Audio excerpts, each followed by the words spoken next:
안녕하세요. 오늘은 미국 중간선거 후에 테슬라 주식이 상승할까? 라는 부분에 대해서 알아보도록 하겠습니다. 미국 중간선거와 미국 주식시장 관계의 역사적 통계를 알아보고요. 중간선거 전망과 억만장자 켄 피셔의 분석에 대해서도 알아보겠습니다. 요즘 주식시장이 많이 힘들다 보니까 저희 구독자님 중에도 이 주가 때문에 많이 힘들어 하시는 분들이 있으신 것 같아요. 그래서 오늘 영상 준비했으니까요. 마지막까지 보시면서 도움 얻어 가셨으면 합니다. 자, 주가로 마음이 흔들릴 때 기업에 집중하는 것이 사실 가장 좋은 방법입니다. 그렇기 때문에 제가 이 테슬라라는 그 기업에 대해서 이 기업의 펀더멘탈과 전망이 얼마나 이렇게 좋은지에 대해서 이제 객관적으로 그런 자료들을 다 이제 찾아가면서 하나하나 설명드리고 있는데요. 이렇게 주가로 마음이 흔들릴 때 이 테슬라의 그 기업에 관한 분석 내용을 보시면서 이렇게 마음을 좀 단단하게 하시는 것이 좋을 것 같습니다. 자, 보시게 되면 테슬라 주가가 최근에 많이 떨어졌죠. 그러면서 이제 하락에 베팅하는 분들이 또 많이 나오셔가지고 굉장히 마음을 불안하게 만들고 있습니다. 보시게 되면 일봉을 보시게 되면 뭐 한번 쭉 떨어졌다가 다시 올랐다가 쭉 떨어졌다가 올랐다가 다시 쭉 떨어지기 때문에 여기에서의 어떤 지지점을 무너지게 되면 아주 폭락하게 된다. 요즘 그런 내용으로 또 이야기를 많이 하고 있더라고요. 그래서 이 차트보다는 기업을 보시는 게 좋습니다. 왜냐하면은 이 테슬라 같은 경우도 보게 되면 지속적으로 뭐 이렇게 한 굉장히 좀 오랜 시간을 변동이 크게 없다가 이제 최근에 와서 이제 그 펀더멘탈 기업의 그 핵심 경쟁력이 인정을 받고 그 실적이 또 좋아지면서 폭발적으로 이제 주가가 이제 올랐다는 걸 우리가 알 수가 있잖아요. 그러면서 최근에 또 여기서 약간 주춤하고 있는데 지금도 테슬라의 그 펀더멘탈은 훨씬 더 이제 좋아지고 있습니다. 과거보다도 실제 그 가능성이 실제 경쟁력으로 바뀌고 현실에서 지금 그런 것들을 다 입증해 주고 있기 때문에 이 부분에서 뭐 충분히 또 다시 상승할 수 있는 여력이 충분히 있다. 이런 점을 오늘 설명드리고 싶습니다. 자, 그래서 특히 이제 지금 시점에서 그 중간선거를 앞두고 있고 중간선거 이후에 주식시장이 어떻게 변화를 해 왔는지 그런 역사적인 통계를 살펴보면 좋을 것 같습니다. 자, 그래서 야후 파이낸스에서 나온 최근에 그 기사를 좀 살펴볼게요. 그래서 2022년 11월 8일에 미국 중간선거가 예정되어 있습니다. 하원 435석 전체 그리고 상원 100석 중에 약 3분의 1이죠. 35석을 선출할 예정입니다. 민주당은 상원에서 우위를 보이고 있고요. 공화당은 하원에서 승리할 것으로 예상되고 있습니다. 민주당의 높은 세금 정책 및 지출 등에 대한 우려가 하원 선거에 반영될 것으로 보입니다. 그리고 민주당 대통령과 공화당이 주도하는 의회는 그 주식시장에 긍정적으로 반영될 것으로 평가되고 있습니다. 그래서 지금 대통령은 민주당이죠. 아마 상원도 이번에 민주당이 할 것 같아요. 그렇지만 하원은 이제 공화당이 주도하는 의회로 바뀔 가능성이 매우 높다. 지금 이렇게 전망되고 있습니다. 그렇기 때문에 이제 한쪽이 그 모든 권력을 가지고 있는 상황보다는 양쪽이 나누어서 서로 견제하는 것이 주식시장에는 훨씬 좋다. 이렇게 지금 평가를 하고 있습니다. 그리고 RBC 캐피탈의 그 로이 카바시나는 민주당 정책이 인플레이션을 가중시킬 것이다. 지금 이렇게 이야기를 하고 있습니다. 이 부분에 대해서는 제가 과거에 영상 올려드린 적이 있는데 그 영상 뒤에서 조금 더 설명드리도록 하겠습니다. 그리고 민주당의 중간선거 패배가 주식시장에는 오히려 이익이 될 것이다. 즉 하원을 공화당이 가져가게 되면 훨씬 주식시장에는 안정될 거다. 지금 이렇게 평가를 하고 있습니다. 자, 기사를 조금 더 살펴보고요. 그 중간선거 전후에 주식시장이 어떻게 변했는지 그 경향에 대해서 한번 살펴보겠습니다. 1942년 이래 중간선거 연도의 첫 3개분기 그 주식시장 평균 수익률, 그러니까 중간선거가 있는 해, 중간선거가 이제 11월에 있잖아요. 그렇기 때문에 이제 1분기, 2분기, 3분기의 주식시장 평균 수익률을 살펴보면 1분기에는 마이너스 1%, 그죠? 그리고 2분기에는 2%, 3분기에는 5% 평균적으로 이렇게 올랐다고 합니다. 그러니까 주식시장이 뭐 크게 이제 좋지를 않았다는 거죠. 그러니까 1분기에 마이너스 1%, 2분기 2%, 3분기 5%. 근데 중간 선거 후에 그 4분기 때의 수익률은 8%로 급등했다고 합니다. 그러니까 중간 선거 이후에 미국 주식시장은 평균적으로 8%로 급등한다. 지금 이런 경향을 보여왔다는 겁니다. 자, 그리고 중간 선거 전 12개월 동안 그 S&P 500의 연평균 수익률은 0.3%로 그 역사적 평균이 8.1%보다 낮다는 거죠. 중간 선거가 있는 해에 그 1년 동안의 연평균 수익률이 0.3%니까 굉장히 좋지를 않죠. 그런데 중간 선거 후에 그 4분기 때의 수익률은 8%로 급등을 했다. 평균적으로. 지금 이렇게 나와 있습니다. S&P 500 지수는 중간 선거 이후 12개월 동안 평균 수익률이 16.3%로 역사적으로 월등히 뛰어났다. 그러니까 이제 11월 달, 올해 11월 달에 중간 선거가 있죠. 그럼 11월 달 이후에 내년 11월 달 지수와 비교해 보면 평균적으로 수익률이 16.3%라는 거죠. 그러니까 중간 선거 이후에 1년 동안 굉장히 그 주식시장 그 상승률이 좋다, 실적이 좋다 이런 걸 우리가 알 수가 있습니다. 자, S&P 500 지수가 중간 선거 이후 12개월 동안 부정적인 수익을 올린 것은 1939년 단 한 번이었다고 합니다. 자, 그렇다고 본다면 이 한 번을 제외하고는 평균적으로 중간 선거가 있고 그 이후 1년 동안의 평균 수익률은 16.3%다. 그러니까 굉장히 높다는 거죠. 자, 그리고 월스트리트가 중간 선거와 그 주식시장에 대해서 말하고 있는 것, 이 부분에 대해서 좀 알아볼게요. 그 높은 생활비와 공격적인 금리 긴축 사이클은 투표 그림을 복잡하게 만들고 있다. 그런 내용이죠.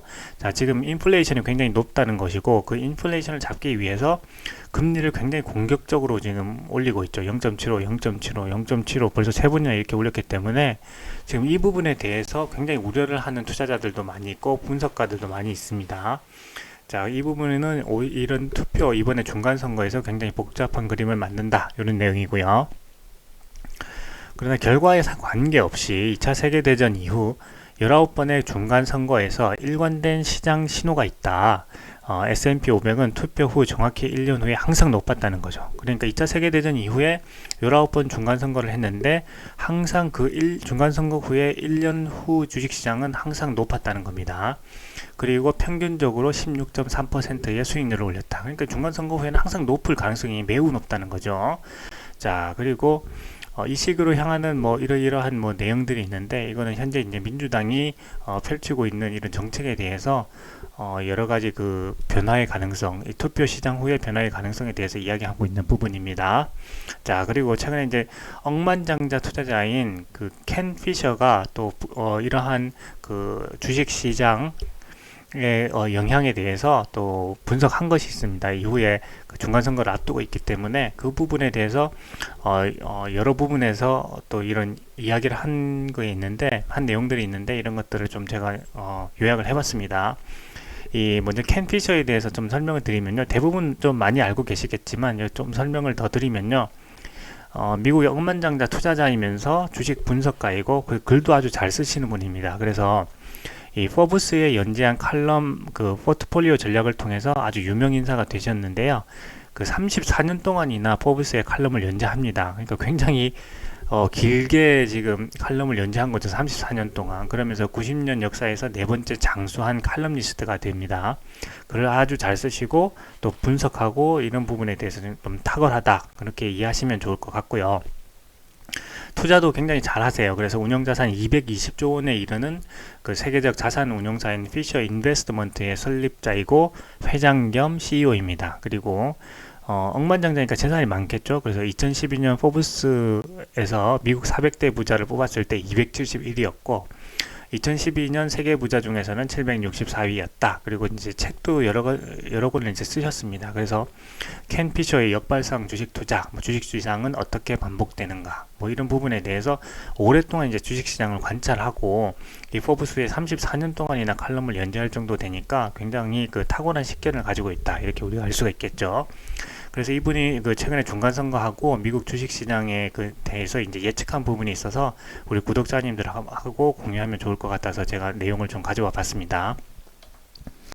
자, 2022년 11월 중간선거에서 그 하원 435석하고 그 다음에 상원 100석 중에 35석을 선출할 예정인데요. 그 조 바이든이 그 대통령이 속한 민주당은 그 단 10석 차이로 하원에서 지금 우세를 점하고 있습니다.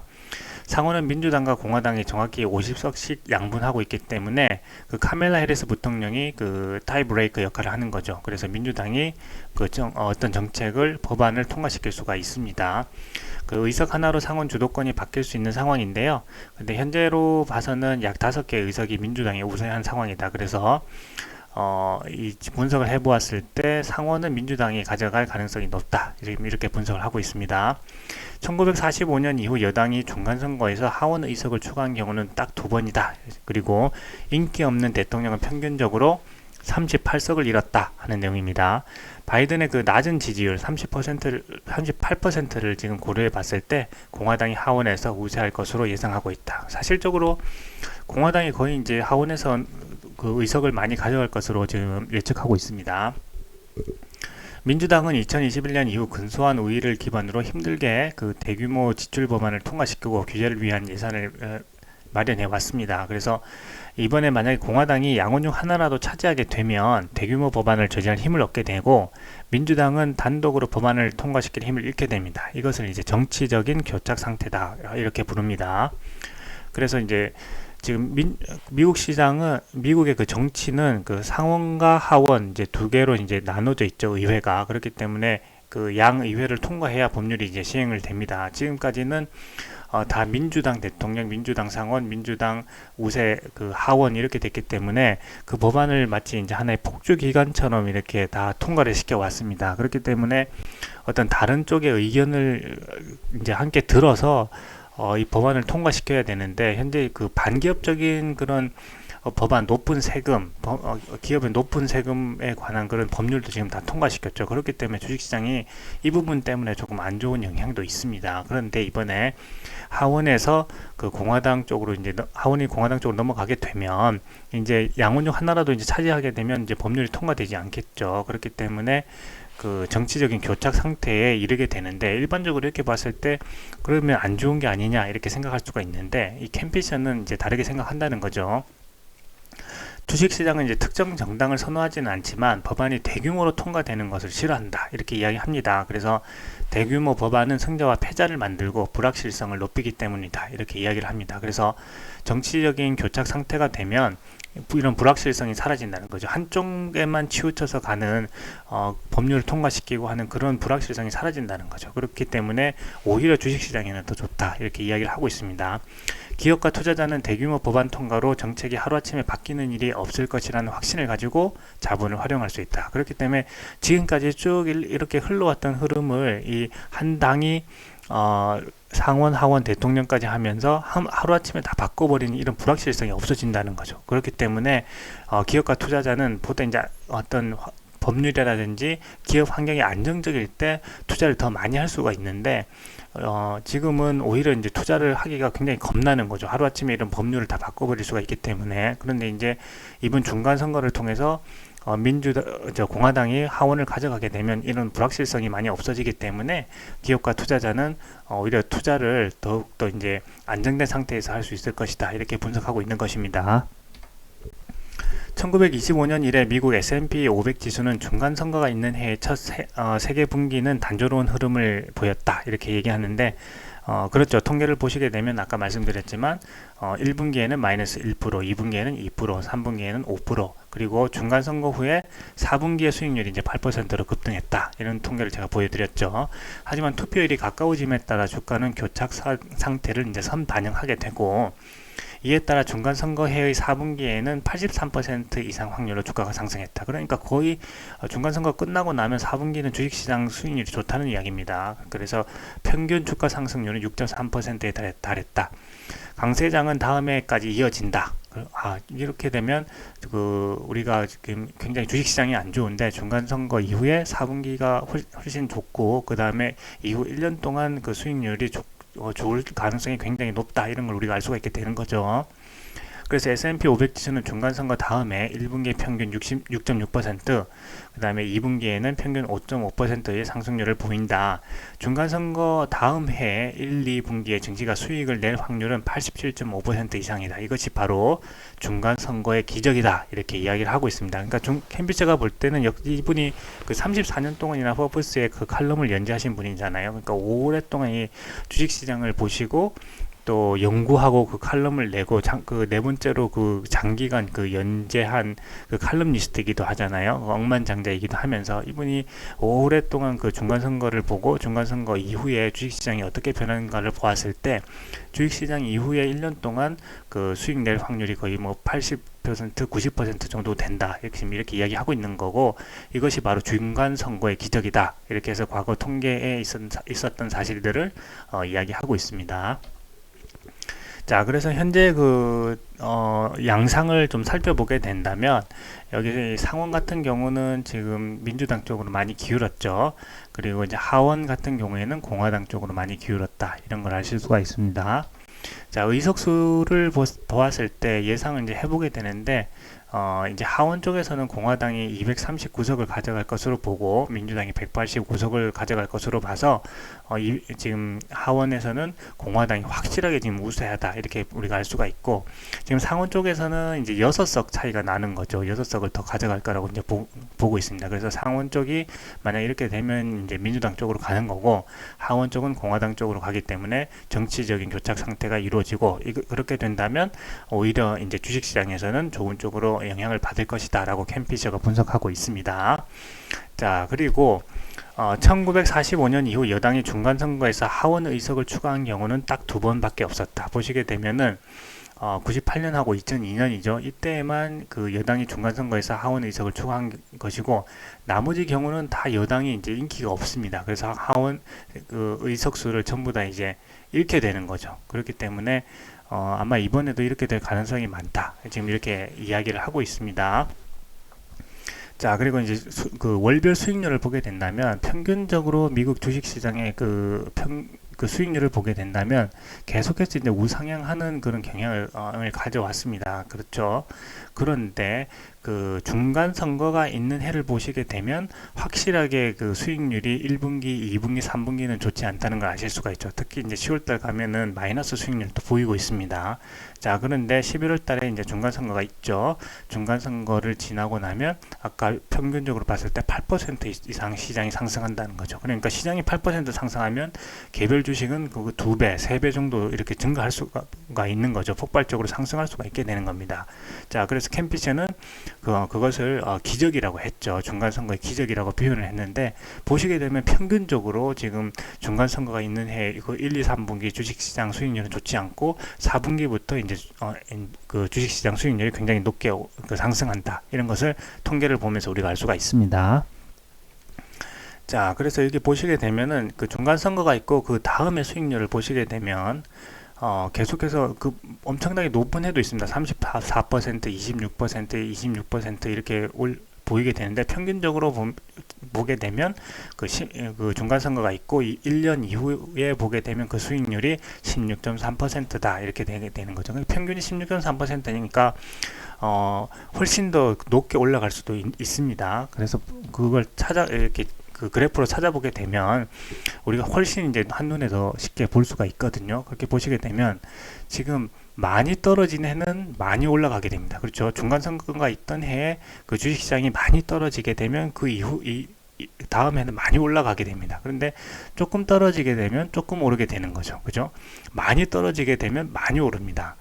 많이 떨어지게 되면 많이 오르고, 중간선거 기간에 많이 떨어지게 되면 많이 오릅니다. 조금 떨어지면 또 조금 오르게 되고, 그런 양상들을 전체적으로 이제 보여왔습니다. 그래서 중간선거가 있던 해의 그 시장 조정폭과 중간선거 이후 1년 동안의 주가 수익률을 보게 되면 확실하게 그 중간선거 이후에 미국 시장이 좋았다 하는 것을 우리가 통계를 통해서 알 수가 있습니다.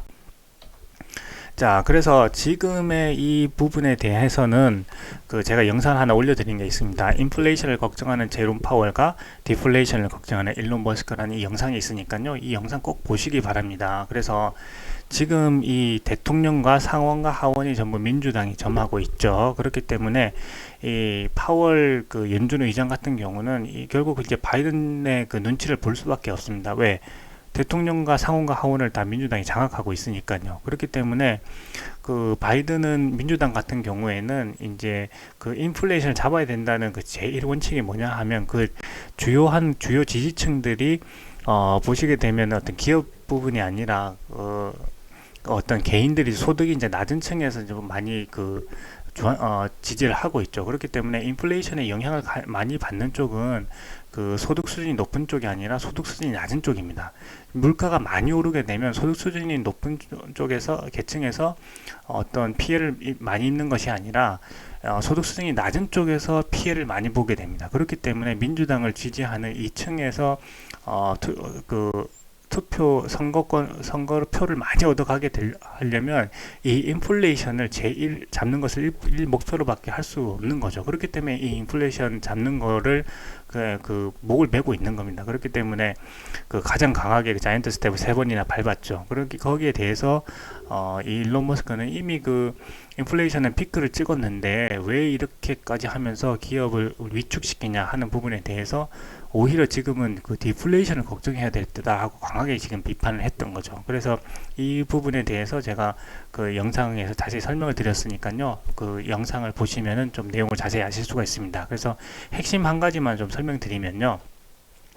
이 샌프란시스코 연방준비은행에서 보고서를 낸 것인데요. 현재 인플레이션이 어떤 영향을 가장 많이 받고 있는가에 대해서 이제 분석을 했습니다. 그렇기 때문에 여기 현재 상황을 보게 된다면 supply driven inflation이 녹색으로 되어 있습니다. 그래서 공급 쪽에서 제대로 공급이 되지 않기 때문에 인플레이션을 받고 있는 부분이 굉장히 더 크죠. 여기서는 수요 견인 인플레이션, demand driven inflation인데요. 수요 때문에 발생하는 인플레이션보다 현재는 공급 쪽에서 차질 때문에 발생하는 인플레이션이 훨씬 더 높다는 걸 그래프로 이제 분석해서 보고하고 있습니다. 그렇기 때문에 사실 연준 쪽에서는 이런 내용을 다 알고 있습니다. 다 알고 있으면서도 이 자이언트 스텝 밟을 수밖에 없는 것은 정치적인 역학 구조 때문에 그렇습니다. 이 파월 연준 의장이 바이든 눈치를 볼 수밖에 없는 거죠. 그렇기 때문에 어떻게든지 인플레이션을 잡으라고 하기 때문에 이 인플레이션을 잡기 위해서 이 수요를 죽이려고 지금 자이언트 스텝을 3번이나 밟은 거거든요. 그리고 앞으로도 금리를 더 높이겠다, 기준금리를 더 높이겠다고 하는 것이죠. 거기에 대해서 일론 머스크는 지금 원인은 이 공급 쪽에서 문제가 있는 거다. 그렇기 때문에 공급 쪽에 이 서플라이 체인을 더 이제 관리를 잘 해주고 이쪽을 살펴서 공급을 잘 되게끔 하는 것이 중요하다. 그러면 자연스럽게 인플레이션이 해결이 될 텐데 지금 이 부분은 계속해서 이 부분에 대해서 중요점을 주지 않고 오히려 수요만 계속 죽이려고 하다 보면 경기가 정말 침체되고 더 나아가서는 디플레이션까지 올 수 있는 최악의 상황까지 올 수 있다고 지금 일론 머스크가 지금 이야기하고 있는 거잖아요. 그래서 이런 정치 역학 구조를 볼 때 공화당이 이번에 하원에서 의석을 많이 가져가게 된다면 지금 시행하고 있는 부분에 대해서 반기업적인 정책이라든지 이런 부분에 이제 제동을 걸 수 있게 되고 이제 파월도 오히려 이제 바이든의 눈치를 조금 덜 볼 수 있는 상황이 또 발생할 수 있다는 겁니다. 그렇게 되면 아무래도 또다시 강하게 금리를 인상할 부분도 이번에 공화당이 하원을 가져가게 된다면 또 의석수도 굉장히 좀 많이 가져갈 것으로 예상이 되죠.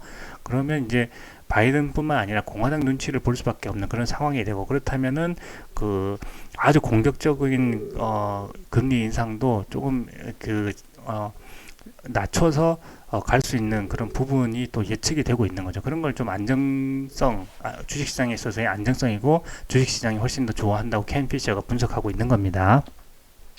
자, 그래서 이렇게 주식시장이 굉장히 어려울 때는요, 이 기업의 펀더멘탈을 집중해서 볼 필요가 있습니다. 이 기업의 펀더멘탈이 좋다면 이 향후에 매크로적인 그 경제적인 부분이 다시 이제 원위치로 돌아왔을 때 폭발적으로 또 주가가 상승할 수가 있게 되는 거거든요. 그렇기 때문에 제가 이 테슬라의 그 펀더멘탈에 대한 부분은 지금 계속해서 좋아지고 있습니다. 엄청 훌륭한 기업으로 잘 성장하고 있거든요. 그래서 이 부분에 대해서 영상을 많이 올려드렸으니까 하나하나 보시면서 이 테슬라의 펀더멘탈을 확인하는 그 기회를 삼았으면 좋겠습니다. 자, 그래서 오늘은 그 주가가 이제 많이 떨어지고 또 흔들리게 되면서 투자자로서의 그 마음도 많이 흔들리게 되는 그런 때인데요. 또 특히 지금 시점은 그 중간선거, 미국의 아주 그 중요한 중간선거를 앞두고 있는 시점이고, 그런 시점에서 그 중간선거 후에 주식시장이 어떻게 반응했는지 과거의 역사적인 통계를 살펴보면 그 우리 구독자님들 투자하시는데 도움이 되실 것 같아 오늘 영상을 좀 살펴보게 됐습니다. 그래서 오늘은 미국 중간선거 후에 테슬라 주식이 상승할까, 그리고 미국 중간선거와 미국 주식시장의 관계에 대한 역사적 통계에 자세히 알아봤고요. 중간선거 전망과 억만장자 캔 피셔의 분석을 통해서 우리 구독자님들이 이 영상에서 또 많이 그 필요한 부분을 또 정보를 얻어 가시는 그런 기회가 되었으면 좋겠습니다. 그래서 오늘 영상은 여기까지 하겠습니다. 감사합니다.